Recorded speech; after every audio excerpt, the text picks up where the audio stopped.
Alam mo ba kapayatot na hindi lahat ng problema ng isang payat ay workouts, minsan pagkain din. So ako nga pala si bro, payat pero nag-workout, and yes kapayatot, bilang isang payat, kahit hindi mo na kaya or ayaw mo nang kumain, dahil sa nag-workout ka, kailangan mong pilitin yung sarili mo kahit hindi mo na kaya. Hindi para lumaki agad at hindi para bumigat bukas, kundi para bigyan ng lakas yung katawan natin bilang isang payat na nag-workout na sobrang bilis mabawasan ng calories. Pero tandaan mo kapayatot na walang nami-pressure sa'yo na lumaki agad or magkaroon agad ng results for gaining your weight sa pag-workout. Kaya hindi mo kailangang puwersahin yung sarili mo na umubos ng sobrang daming pagkain agad-agad.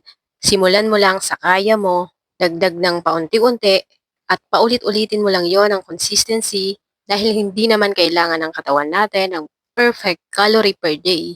Ito ay humihingi lang ng sapat na macros per day. Pero kung talagang nahihirapan ka pa rin kapayatot sa pag-ubos ng mga pagkain mo per day, pwede mong gawing pamalit ang protein shakes at mass gainer para madali na lang sa'yo dahil iinumin mo lang to.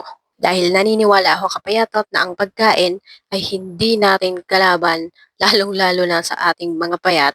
Kakampi natin to at advantage to ng mga mabibilis ang metabolism.